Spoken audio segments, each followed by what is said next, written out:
Hey everyone, thanks for joining. We're just going to give it another minute or here so to let all the participants and attendees join.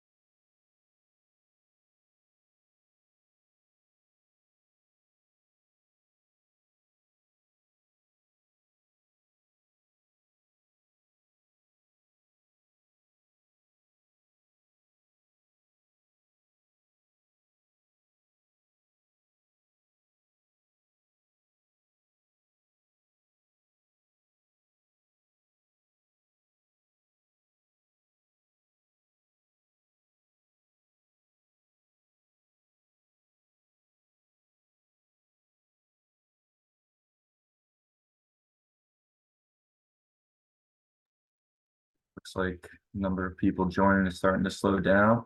So just wanted to welcome everyone to today's webinar. This is part 3 of our series, How to Set Up a World-Class Whistleblower Program. My name is Tom Brown, and I'm a senior analyst in our risk advisory department here at GRF. We are audit and advisory firm headquartered in Washington, D.C. metro region. Really work worldwide, servicing different areas. Participants seeking CPE credit today must complete and submit a short evaluation survey that will appear automatically following the webinar. Please write down the CPE words when they are given and hold on to them until you receive your certificate. And if you have questions throughout, feel free to put those in the Q&A, and we'll hold off on those until the end. But Matt, Kristen, as those questions come up, feel free to answer them. And today we are joined by Mac Lillard and Kristen Ocampo at GRF, who I'll let briefly introduce themselves now before we jump into the content. All right, thanks a lot, Tom. As Tom's mentioned, I'm Mac Lillard, Senior Manager with GRF CPAs and Advisors. I started at GRF about 10 years ago in our external audit practice, so a CPA by trade, and then my own personal interest really steered me in the direction of fraud and forensic auditing. That really is my passion area, my primary area of emphasis within the risk and advisory services department. So constantly attending different trainings, trying to stay abreast of best practices, and really excited to talk through the investigation process. Hope everybody joined us, or at least went back and looked at the recordings for parts 1 and 2, because we are going to be building on some of that knowledge and that information. But thank you everyone for joining us today. Look forward to getting into it, but I'll turn things over to Kristen. Thanks, Mac. I'm Kristen Ocampo. I'm a supervisor at GRF's Risk and Advisory Services. I also come from a CPA background, performing internal control and financial statement audits, which ultimately led to performing fraud risk assessments and then becoming a certified fraud examiner and working on investigations. I'm excited to be part of the final webinar in this series. Like Mac said, I think the information will build on the topics from the previous 2 presentations. And we also wanted to mention, I'm sure there are participants on the call who have experience conducting investigations. So as we go through the presentation, feel free to add in the chat anything that your organization does or that you've seen done that has worked well, and we can read those out to the group. So back to you, Mac.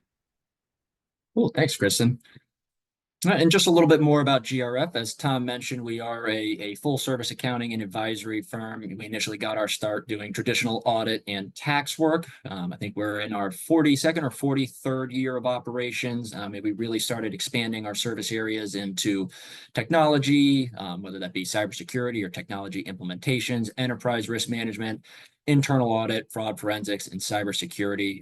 Again, we are really always trying to stay on top of the biggest risks facing our clients. The majority of our clients are in the nonprofit and INGO space. However, we do service all sorts of different industries. And again, we try to stay on top of the different risks, different industry best practices, what's keeping our clients up at night. So if you have any other concerns, anything that you're looking for additional resources or content over, something you'd like us to put together a webinar over, please feel free to reach out to us directly. Also, please feel free to connect with us on LinkedIn. Keep the conversation going after this webinar. Reach out to us directly with any questions, comments, concerns, feedback. We'd love to hear it. But again, thank you all for being here today. with that, we'll go ahead and just jump into our first polling question. So how's everybody doing in sticking with their New Year's resolutions? Is everybody still going strong? You already faltered, give it up, pushing that into 2025, or what resolutions am I talking about?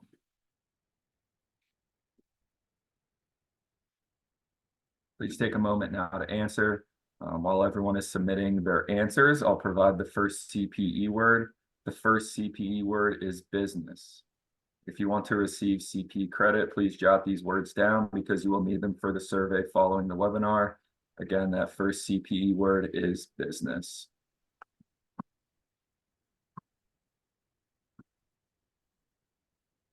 All right, thank you, Tom. Looks like we got a nice split between going strong and what resolutions.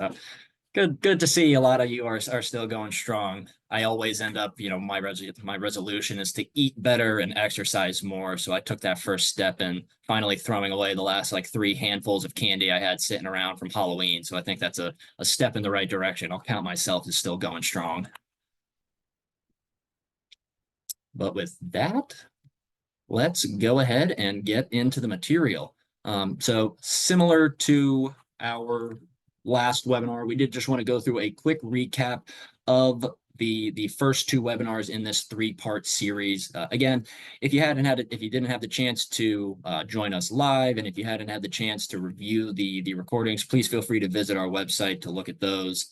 But again, we'll provide a quick little recap here. So just looking at the current landscape, specifically the current fraud landscape, lots of things are changing, constantly changing, specifically around information technology and business processes.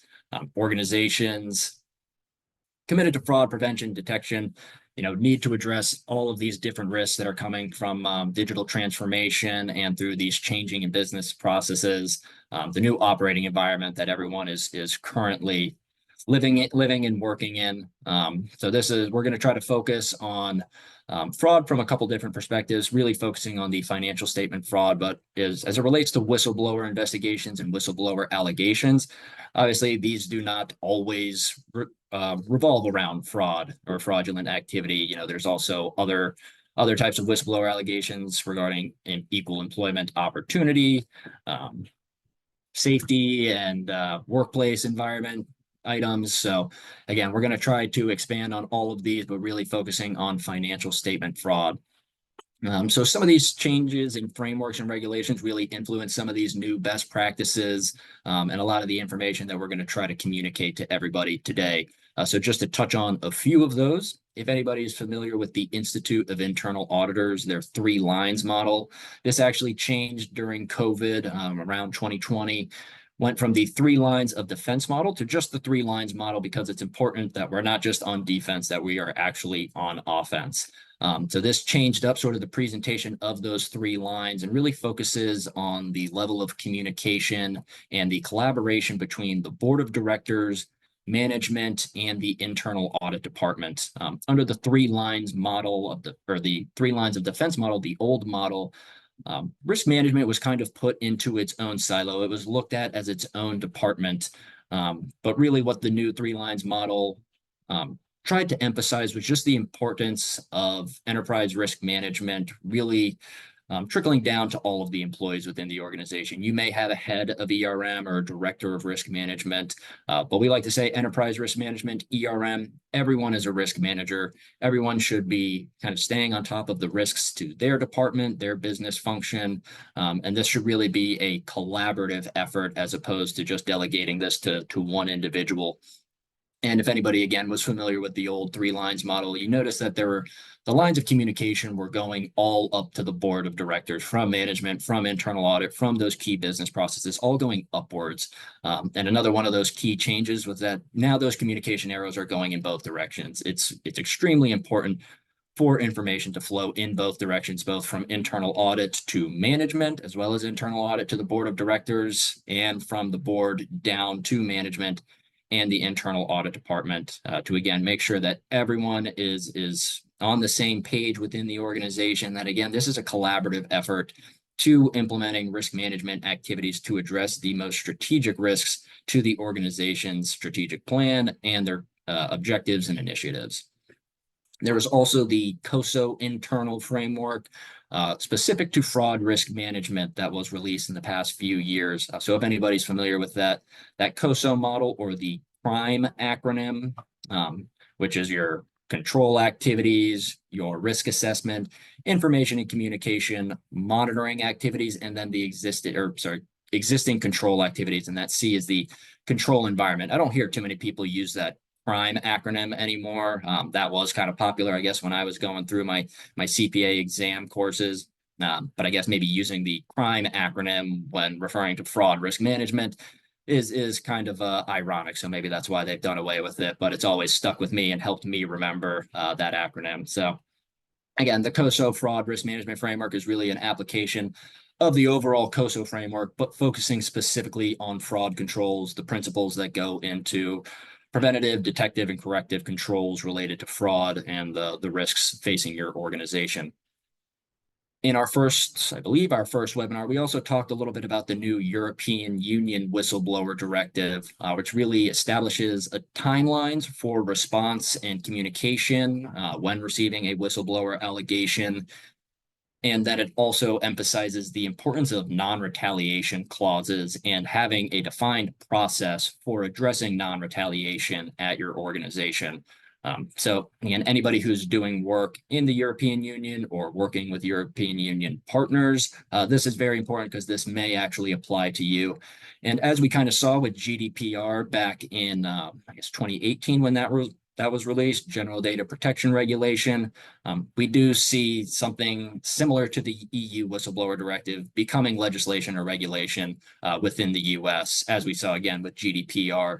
That slowly became common practice and actually got written into legislation for different states, whether it be the California Consumer Privacy Act or the Virginia Privacy Act that went into effect in 2023. We do typically see the US kind of following suit with what the EU defines. So definitely would recommend kind of familiarizing yourself with that and incorporating some of those practices into your organization's practices, even if it's not necessarily applicable to you. Again, a lot of really good information in there, and we do foresee some of that, again, coming into effect or into legislation within the US. And then there's just general ESG, which isn't necessarily a particular framework or piece of legislation, but is more so, I guess, a general concept. So the environmental and social aspects of that whistleblower complaints can be received in regards to certain concerns related to the environment or to certain social issues. So it's, again, important to stay on the top issues that could impact your organization. But whistleblower programs really do fall into the G of ESG, or the governance practices. Having a defined and a strong whistleblower program demonstrates strong corporate governance and a commitment to holding the organization and its employees accountable for any potentially nefarious or unethical activity. And why is this all important? Well, one, there's financial losses that can be consequential for anybody who might be undergoing financial fraud. There's significant risk to operations, and then there's significant risk to the organization's reputation. Even small whistleblower complaints that are mishandled or leaked or confidentiality is breached could result in irreparable damage to the organization's reputation. And should a whistleblower allegation not be followed up on and a particular issue kind of manifest and become a larger issue, again, that could result in significant financial or reputational concerns for the organization. So again, all of this really just emphasizes the importance of having a clearly defined and a strong whistleblower program in place.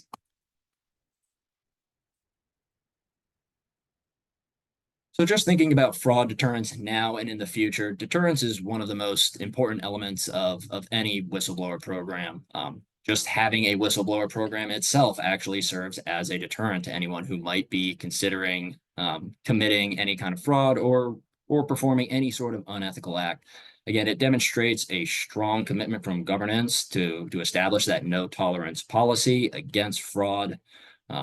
Demonstrate, if the organization is performing periodic fraud risk assessments and has the appropriate preventative and detective controls, and that the employees are aware of these different practices, again, that's just going to serve as more of a deterrent for anybody who may be considering something. If they know that somebody is keeping a close eye, if they know that whistleblower allegations are going to be followed up on in a timely manner, that they are going to be conducted thoroughly, and that the organization will take a no tolerance stance and kind of pursue any sort of legal action or disciplinary action associated with any of these substantiated whistleblower allegations.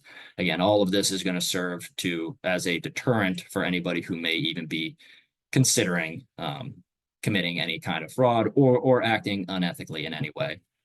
So again, as I mentioned, we are really going to be focusing on kind of financial statement fraud throughout our investigation process, but whistleblower programs go way beyond fraud. There are a number of different types of allegations or complaints that could be made through the whistleblower program that aren't related to financial statement fraud.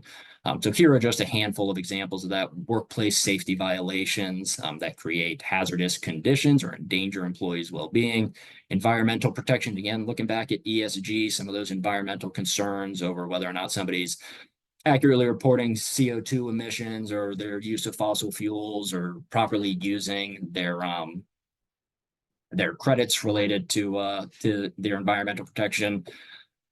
Looking at safety and quality of products, if your organization does manufacture products, or just the programs that you administer, making sure that you are not endangering the general public or the population that you are trying to serve with your programmatic activities. Academic misconduct for anybody who's involved with institutions of higher education, and then equal employment opportunity, or EEO. Sorry, I see that those words are switched right there. But any kind of unfair treatment of employees based on race, color, religion, sex, or any other qualities like that, as well as workplace harassment, culture issues, morale issues, or any other unethical behavior could also be reported through your whistleblower program. So again, it's important not to just focus on financial fraud, but also have a program or a process in place to address any of these other potential allegations that could find their way into the whistleblower platform or program. So we talked a bit about where to start, just performing a baseline assessment of your policies, procedures from human resources, legal, the anti-fraud program, and the financial operations. So some of the baseline policies that we talked about were the code of conduct, which is typically embedded in the employee handbook and required to be signed and attested to on an annual basis, that all employees know and understand their rights and responsibilities for appropriate conduct within the workplace. The whistleblower policy itself that we're going to expand on, specific to the investigation process. I know Kristen's going to go through that in detail, so I'm not going to spend too much time on that right now. And then the conflict of interest policy also supports the whistleblower policy, just making sure that any individuals are properly declaring any potential conflicts of interest, making sure that those are documented and that mitigating controls are put in place whenever necessary. Having the appropriate accounting and financial policies that are comprehensive over all of the financial operations and reviewed, updated as necessary, and approved on an annual basis. And then also an information security policy. This is a growing area. This is something that we've seen within a lot of our clients, that maybe there are informal practices in place, but they lack a formal information security policy, or they rely on a managed service provider or an outside consultant's information security practices.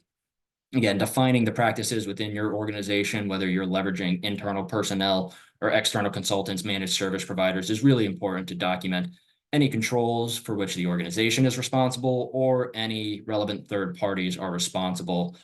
So again, a lot of times our clients will say that, this isn't applicable to us. We leverage an outside provider for all things IT. It's still important to have an information security policy that covers things like access rights, incident response plan, how you're backing up and storing your data to make sure that it is available and protected at all times.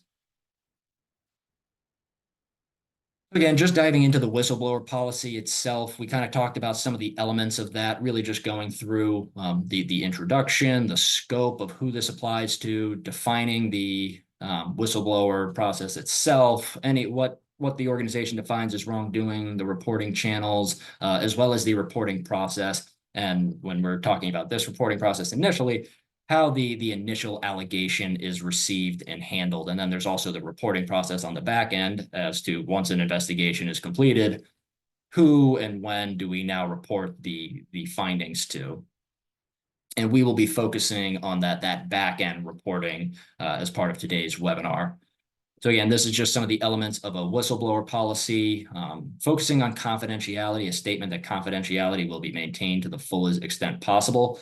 Non-retaliation is, again, another kind of hot topic right now, making sure that the organization, similar to its overall whistleblower process, has a process for actually following up on any claims of retaliation against whistleblowers or would-be whistleblowers. And then ultimately defining the investigation process, the step-by-step process detailing how management and the board will follow up on complaints. And again, that is really going to be the focus of today's webinar, along with the reporting of the results of that investigation process that I know Kristen is going to expand on a little bit later. We also talked about the whistleblower software online platform, and this is where we really love to hear from other practitioners as to kind of what mechanisms you're using to field your allegations, to manage it from end to end, starting with the initial receipt of the complaint all the way through the final reporting.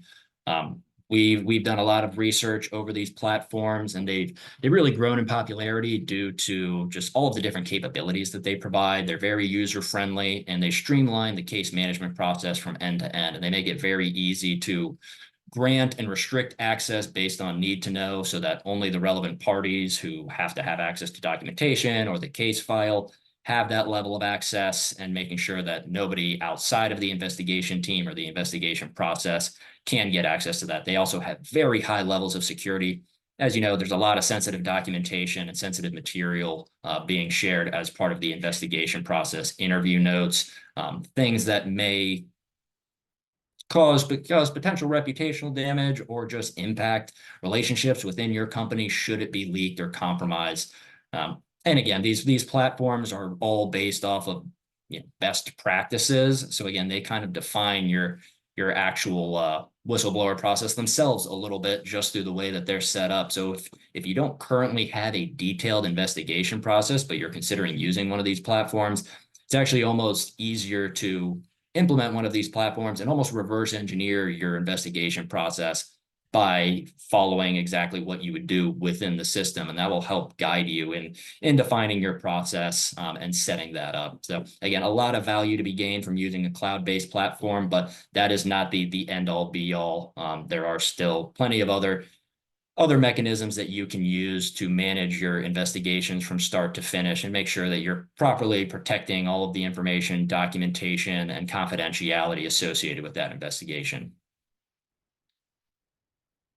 And this is just, again, kind of expanding a little bit on some of the benefits of using a whistleblower system. It's a public signal of commitment to integrity and social responsibility. You can provide links to actually file a complaint or an allegation within your website. You can provide it within any kind of annual reports you're sending out. And again, it just shows that demonstration of that zero tolerance policy against fraud, and that the organization takes this very seriously, and that they have a defined process in place.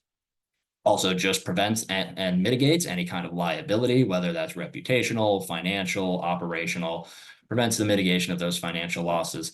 Also helps to continuously improve on your operations. There may be instances in which it doesn't result in necessarily disciplinary action, but just improvements to the overall system to make sure that there's no confusion, or that there's no kind of misunderstanding as to the control areas that may lead to improper assessments of maybe somebody's activities. Also helps to strengthen the reputation, again, just through that public sign of integrity and social responsibility, and overall helps to promote the organization's culture within.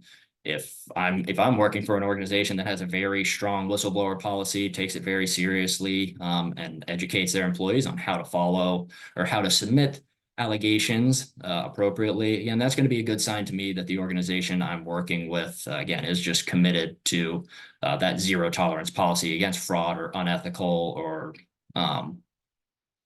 just any sort of nefarious activity. So I don't have too much to recap on the fireside chat, as that was a live conversation with Jeffrey Tenenbaum, but these are just some of the areas we've discussed. This is just a little high-level recap of kind of what we talked about. But if anybody does have any concerns around the legal considerations related to the investigation process or your whistleblower program, would definitely encourage you to go back to our part 2 our fireside chat with Jeffrey Tenenbaugh. He is an invaluable resource within the nonprofit community, providing legal expertise across these areas. I learned a ton from him just in that 1 hour, asking him different questions from myself as well as our clients, and I continue to learn from him, on a recurring basis. So again, would definitely recommend you take a look at that if you didn't have the chance to join us live or watch that recording. But with that, we can go ahead and jump into our second polling question. So does your organization have a defined policy or process for performing investigations? Please take a moment now to answer. The second CPE word is policy. If you want to receive CPE credit, please jot the words down. Again, the second CPE word is policy.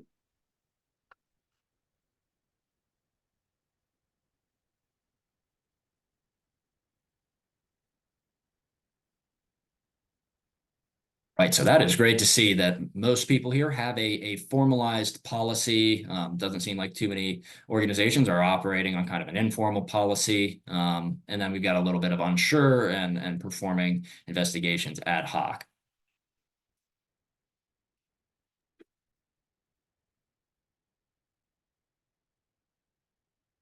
Well, I'll jump in to talk about the investigation process. As Mac mentioned, that's really going to be a focus of today's presentation. And in talking about this process, what we'd like to do is focus on those items or tasks that typically fall under the responsibility of the investigation team, whether that's the investigators or anyone involved in case management. So we've broken down these responsibilities into 5 steps. First, the intake or receiving of a report from a reporter, so the person reporting the allegation, and documenting that allegation on an intake form and in your case log or case management system. Like Mac mentioned earlier, this can happen electronically via a whistleblower platform, or the intake could also be done manually on the phone or in person.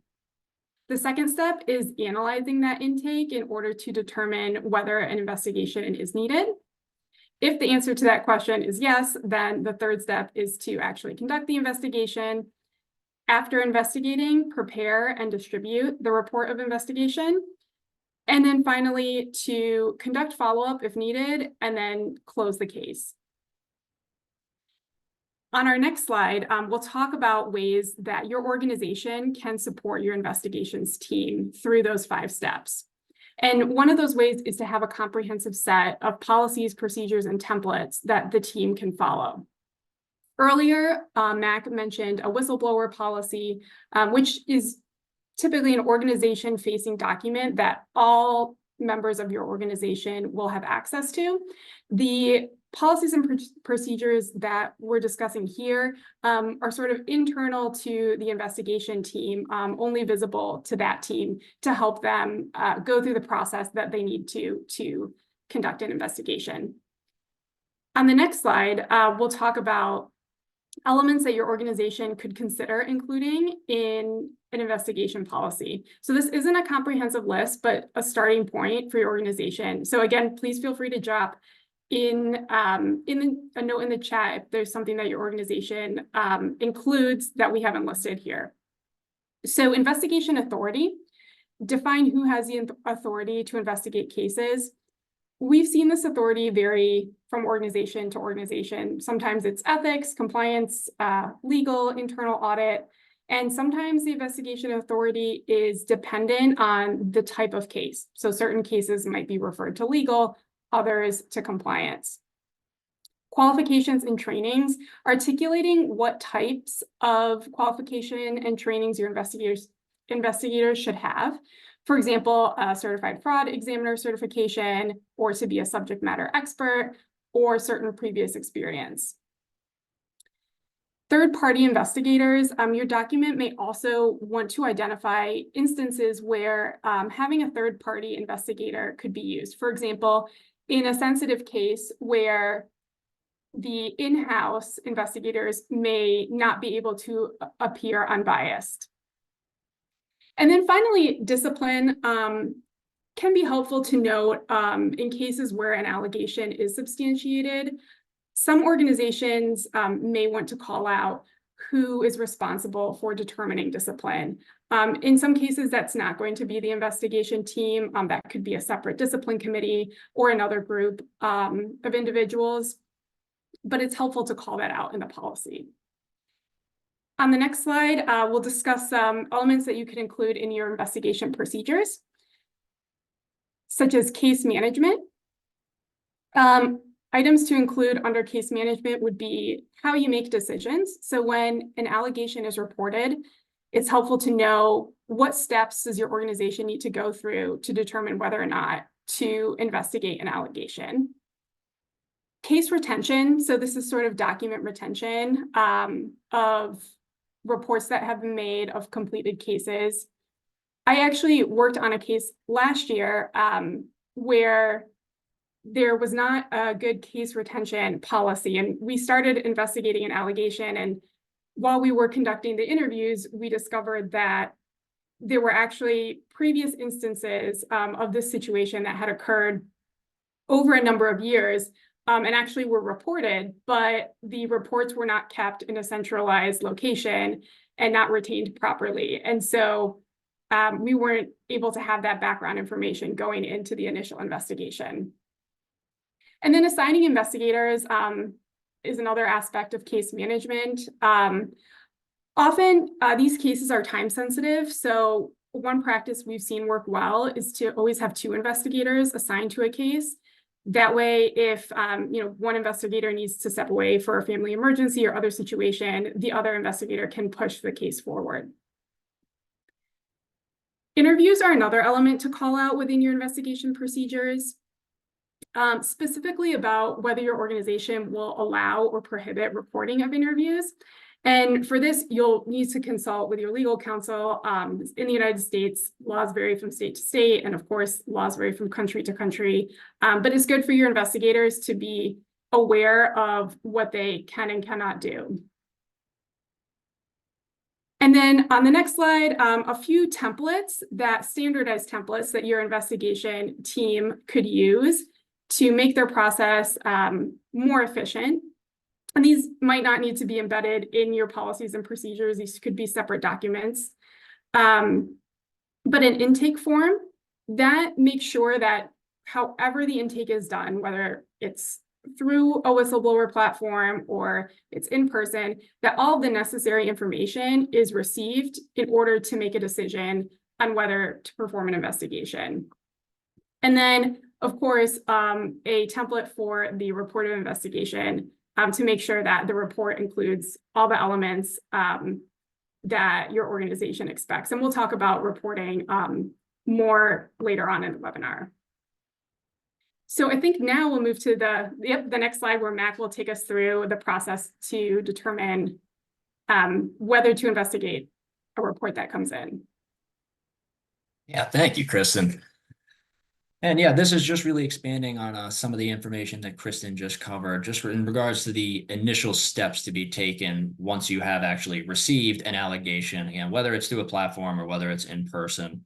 The first step is always going to be to determine whether or not an investigation is necessary. Was the complaint that was submitted a formal complaint, or were they merely bringing something to human resources or to their senior business leaders' attention, but they don't have plans to actually submit a formal complaint? They're really just notifying. But yeah, was it formal or was it informal? Is this individual submitting this complaint confidentially or anonymously? Does the complaint allege violation of company policy or of law? What exactly is it that is the specific concern regarding this particular complaint or allegation? Is the individual who is being alleged within the allegation still present? In some instances, specifically for workplace harassment or culture or anything related to just making anybody else uncomfortable or unsafe in the workplace, that may be resolved if an employee leaves. So it's important to follow up with the individual submitting the complaint if they are okay with the result that the employee has left. Do they still have concern? Do they still feel that this warrants additional attention or a formal investigation by management? Should corrective action or disciplinary action or legal action be taken, even though that individual has left the organization? And is there demonstrable misconduct, meaning can we support this misconduct through corroboration, through other interviews, or through supporting documentation? So again, for the purposes of today's webinar, we are going to assume that an investigation is necessary. So that second step will be, like Kristen mentioned, to actually plan for the investigation. So here are just kind of 4 things to consider when beginning your planning process. What is the problem that we are seeking to address? This decision should not, or sorry, I just wanted to jump back to whether or not determining if an investigation is necessary, because this decision should not be left up to one individual. One individual should not be in charge of receiving all whistleblower allegations. There should always be 2 sets of eyes on something, and more than one individual should have input into that decision-making process as to whether or not you move forward with an investigation. And in some organizations, we'll actually see that there is a committee made up of executive leadership members who actually review the initial intake form, the complaint itself, and they as a group determine if an investigation is necessary. So again, making sure that not one person has control over this process. Now jumping into the planning process, first understanding what is the problem at hand. Again, is the complaint an allegation of misconduct? Is it a financial statement fraud, behavioral issues, breach of company policy? Again, what are we trying to look into or discover through here? Are we trying to determine if a fraud occurred, if a violation of company policy or of actual law, common law occurred, or if there's inappropriate conduct amongst employees, if there's culture issues? Again, documenting, first off, what is the problem that we are seeking to address through our investigation? And then once you've identified what that problem is, what is the desired outcome? Again, are we trying to support financial statement fraud? Are we going to need to do a deep dive into financial processes? Are we going to need to meet with multiple individuals across the organization to get their input as to intercompany relationships, activity within a critical business process? Again, what are we seeking to get out of this? How are we going to address the problem? And what does that final solution look like at the end of the investigation? Once you've identified those areas, you're going to put together your list of interview questions. And this is extremely important in any whistleblower investigation. And I'm going to talk a little bit more about the interview process itself, because the interviews are really where you perform your initial information gathering. That is going to influence what kind of documentation you request to follow up and corroborate these allegations. And it's going to provide a lot more information just into the overall problem at hand, and allow you to gain input and insight from not only the individual submitting the initial complaint, but through other independent parties throughout the organization, as well as the alleged within the complaint. And then once you've defined all of this, is an investigator needed? In certain instances with whistleblower allegations, it may be something that can be handled internally through your human resources department or through your legal counsel. Now, if there is a fraud at hand that's the concern, in many cases that will result in the need for an investigator to do a deep dive into these financial processes. It's also always good to have an independent evaluator or investigator to provide that unbiased and independent view. Again, specifically if there is particular subject matter expertise necessary. So get all of those things figured out and documented, understood, reach out to those investigators during the planning process to make sure that you can properly move forward and address the allegation in the most appropriate way possible. So Kristen also talked about case management, so I don't want to repeat too much of the information she already covered, but it's really important to design that framework for gathering, organizing, and maintaining the documentation. This process should also include the consideration of confidentiality. There's a lot of sensitive information being shared during these types of investigations, and data or information leaks can cause irreparable damage to intercompany relationships, to particular employees, to the organization's reputation at large, and it can also damage employee morale, because obviously if a leak happens, that is going to deter people in the future from submitting any sort of whistleblower allegation. If they're not confident that the organization can properly protect their confidentiality and the complaint that they're submitting, it's unlikely that you're going to move forward with submitting any kind of allegation. So I know we've talked a lot about the benefits of cloud-based platforms, and some of them are laid out above, but again, you don't have to leverage a cloud-based platform to have a robust or a secure case management process. However, there should be other mechanisms in place to manage and store data associated with the complaint. Again, you don't want to run into a situation like Kristen ran into where certain allegations have already been investigated in the past and you don't have that historical context. One, it's going to make things more difficult for you as the investigator. Two, it's going to send a bad message to your employees, especially if they were involved in the initial interviews, because they're going to be scratching their head as, we talked about this a year or two ago. How come this is coming up again? How come you don't have the information from the last investigator I met with? So again, even without any kind of whistleblower platform, there are ways to protect folders, spreadsheets, particular files within your servers or your cloud-based storage platforms to, again, just make sure that you are properly securing all of that data and information to minimize the chance of any sort of leak or breach of confidentiality. So as I mentioned, I wanted to talk a little. Matt, Oh, sorry. can I Yeah, interrupt please jump in. Sorry for just a minute, because we had some questions come through in the chat that might be related to one of your slides about determining when an investigation is necessary. Is there a checklist of key points to consider when making that determination, or would it depend on the type of case? I would say the latter. I can definitely do some research and see if there's something I can follow up with the group as to some key points from some of the trainings that we've received. But yes, I do think that is really going to vary on a case-by-case basis. For in instances of fraud, it's going to be the materiality of the fraud. Again, depending on the allegation, it may not be possible to really follow up on that allegation. It may be difficult to corroborate that information. So there's going to be a lot of different factors that vary from case to case. So it is a little tough to define a checklist, but I do think that we could try to put something or a basic checklist of points to consider when evaluating whether or not to move forward. And we can circulate that following this.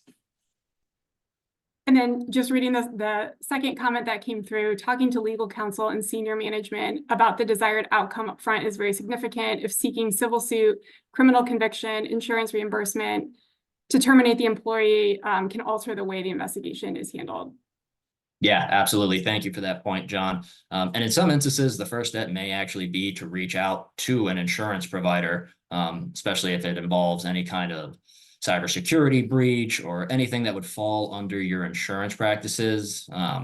Filing a police report or reaching out to your insurance provider may actually be the first step in being able to recoup some of the lost funds. And in many instances, the insurance policy will actually cover the costs of an investigation, whether that be a cyber breach or just a regular, or not regular, or any kind of instances of fraud or misconduct. So yes, thank you very much for jumping in with that point, John. All right, but just jumping back to the interview process, when determining what order to interview people, you kind of want to start at the outside or the peripheral of the complaint and kind of work your way into the complainant themselves as well as the alleged party.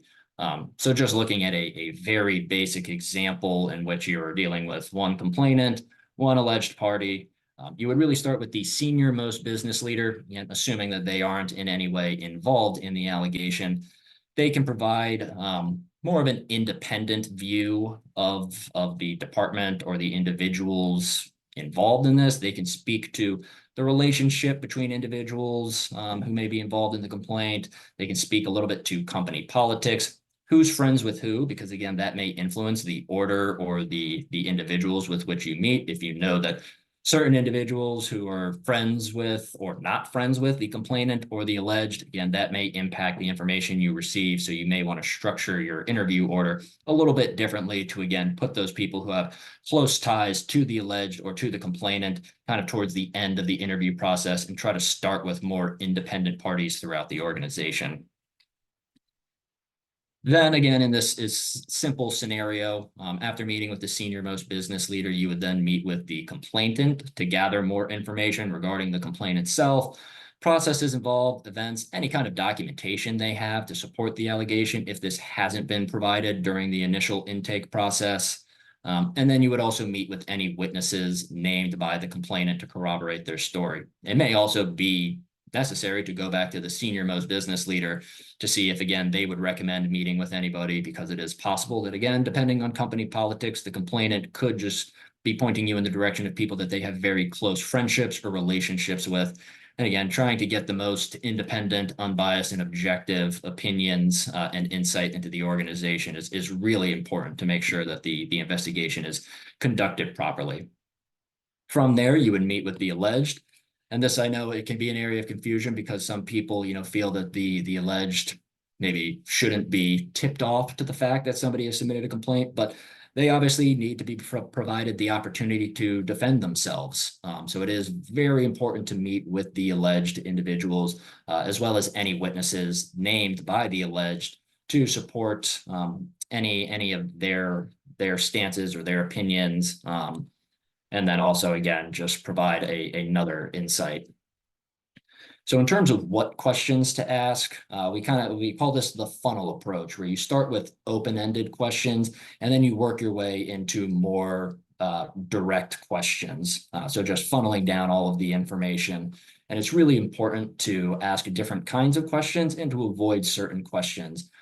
So in terms of asking repetitive questions, this can be useful to ask immediately following a particular statement to confirm details about what they said, reading it back to them to make sure that you understand and document it correctly.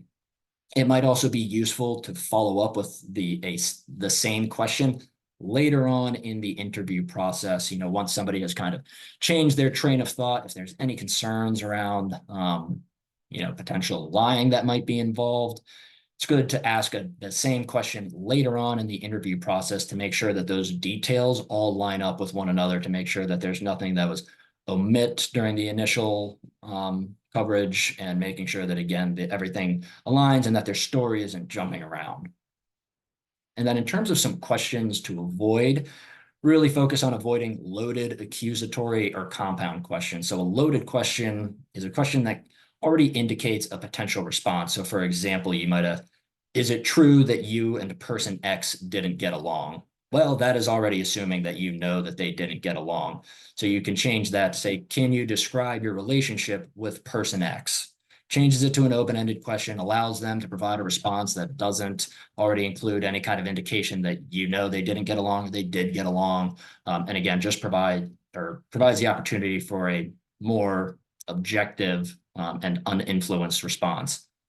There's also accusatory questions. These are very important to avoid, because again, anyone is innocent until proven guilty, right? So you don't want to offend or accuse anybody of doing anything until it is actually supported and corroborated. So again, kind of looking at an accusatory question that maybe insinuates guilt on the other party. An example of a question like that would be, did you know you were breaching company policy when you did ABC? So that could change to, are you aware of the company practice surrounding this, or the company policy surrounding this particular practice? Or can you explain your understanding of this policy? And then you back into what actions were taken, and that is how you ultimately determine whether or not there was a violation of company policy in that example.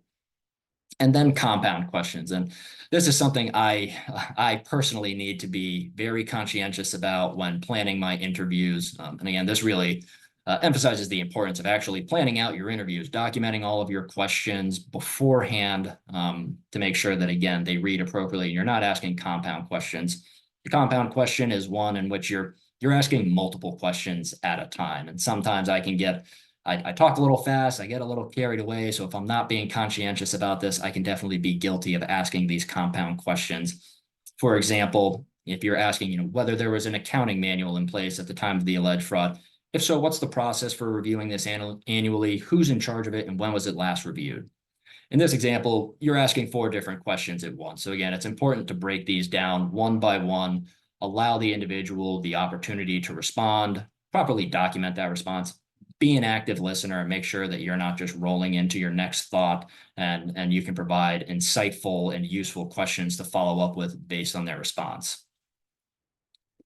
And then lastly, focusing on nonverbal signs. These are very important, and this also emphasizes the importance of conducting these interviews in person whenever possible, or at least via video. We would not recommend conducting any sort of interview just via Teams without any kind of video on. Again, in most situations, these really should be conducted in person so that you can observe these nonverbal cues. Fidgeting, shifting, looking up or down when providing responses. For anybody who's seen Ocean's 11, there's that scene between Matt Damon and George Clooney where they're talking about their responses and they say, if you look up, they know you're thinking of a response. If you look down, they think you're lying.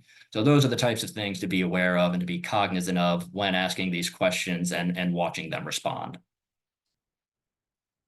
And I know we're kind of running up on our last 10 minutes here, so I'm going to speed through this side, but standards of evidence should really be beyond a reasonable doubt, clear and convincing evidence, in all cases possible. If you can receive actual supporting documentation to support these allegations, that is going to be the strongest piece of support that you can have. Again, this needs to be clear and convincing beyond a reasonable doubt, and the investigation itself needs to be conducted in good faith. So determining whether or not the employee knew the rules, whether they knew the rules when they were violating them, and what type of disciplinary action or just corrective action needs to be taken, and if there are mitigating circumstances around this issue. With that, I will turn things back over to Kristen for the reporting and communication.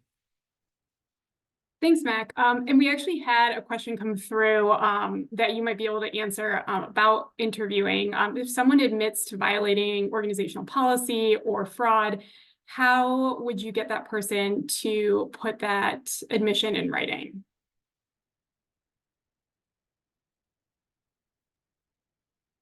Well, if somebody is already admitting to violating organizational policy, I would hope that they would be willing to document that if they are making this admission. It should also be communicated to them that based on this admission of guilt or a violation, that it is a requirement for management to document this process.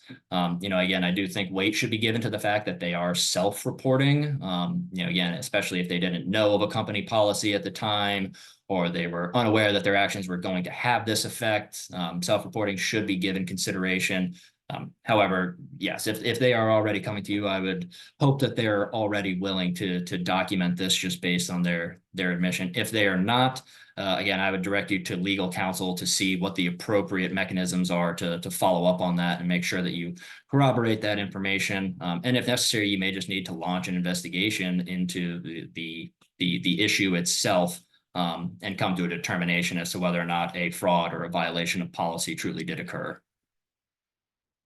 I think also sometimes the organization's whistleblower policy will have written into it an expectation that employees cooperate with internal investigations. So maybe if someone is refusing to put something in writing, you could maybe point them to that policy as well.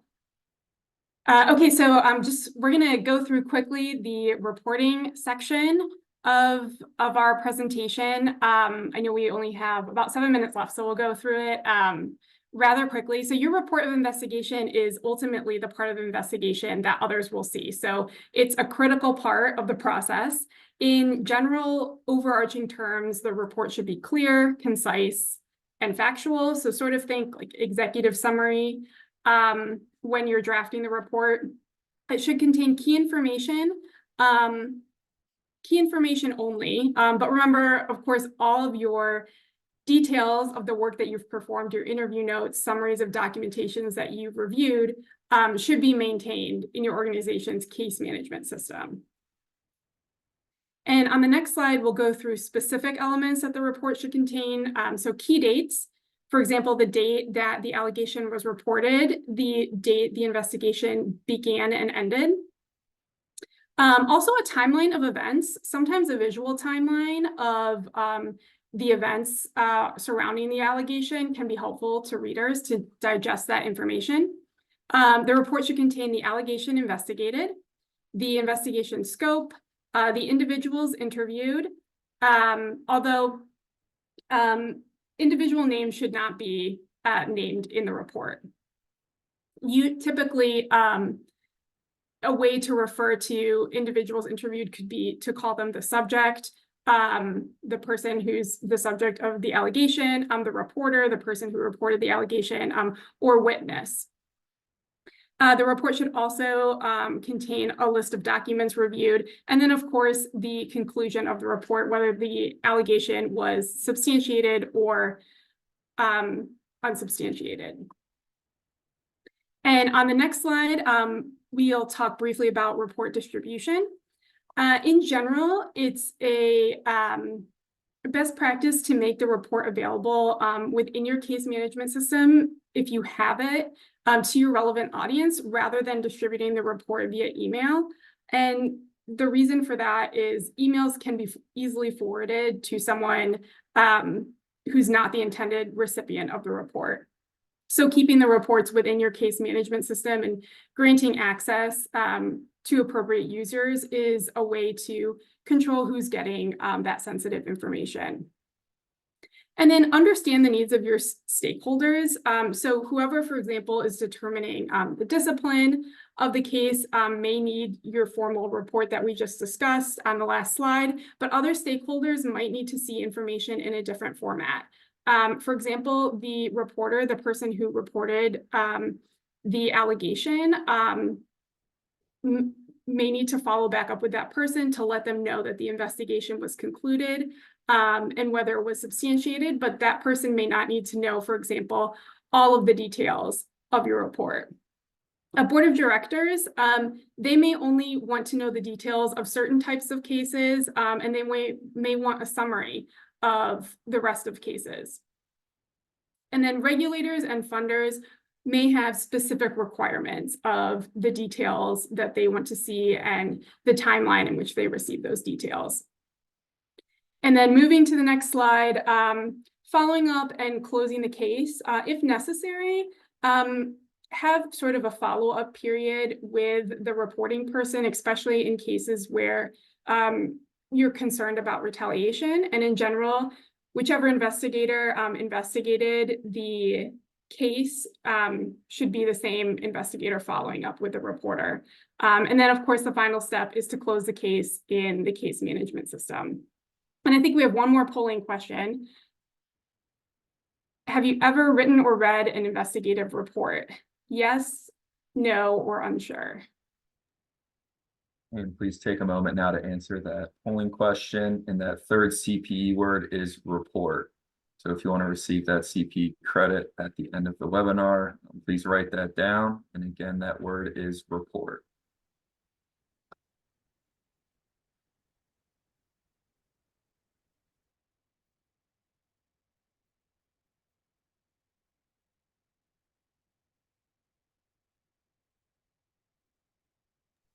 All right, well, just to wrap up for today, I know we've only got a few minutes left, so I'm going to speed through this. In terms of next steps to take, we recommend starting with a review of the policies, procedures to ensure they're in accordance with best practice. Focus on that whistleblower policy and the investigation process that you currently have documented. Assess the current investigation and reporting process. Again, reporting focusing on the receipt of the initial complaint and the completion of the intake form, as well as the reporting of the actual investigation results, to make sure that there's no enhancements that could be made, such as leveraging a cloud-based platform, improving upon the user permissions related to the case management system and the sharing of reports, maybe even incorporating a practice like Kristen mentioned to grant user access to the case management system as opposed to sending through end user email because of the risks associated with forwarding that on, or even somebody's email getting compromised and that sort of sensitive information being leaked. Confer with your legal counsel regarding any compliance requirements, especially if you're subject to EU regulations, or if you are working with a publicly traded company. And then identify a short list of qualified investigators to draw upon to be prepared once your allegations are received. You don't want to be scrambling to pull together the resources and identify investigators, especially in the event that something is particularly time sensitive. So with that, we do have a few resources on here. And again, the slide deck will be posted online after this. So you'll have these actual links themselves, just over some ACFE resources, some COSO resources, as well as some ISO. So again, whether or not you follow a particular framework, all of this information is really helpful, and even making a blend of these frameworks within your own policy can be a best practice. Also, just some additional GRF resources you can refer to. But with that, I think we addressed all of the questions that came in, and we are right at time, so that I think is perfect timing. And I don't know if we'll have to address anything else, but again, please, we do have a minute or so left. If anybody has any questions, feel free to throw those into the chat or the Q&A function. Again, please also feel free to reach out, connect with us on LinkedIn, shoot us an email. You have our email addresses there. If there's something that's top of mind for you, or you just have any questions over the material we presented. But with that, I just want to thank everybody for coming today. We really appreciate you being here and your support. Again, please feel free to reach out to us with any requests for information, any requests for additional content, feedback, input into your overall processes. We'd more than love to continue the conversation after this. But again, thank you all for being here and taking time out of your busy days to be with us. Yep, and please remember to complete the survey that will appear automatically following the session if you would like to earn CPE credit. Thank you again. Great job, Mac and Kristen, and have a great day. Thanks, Tom. Thanks, everybody.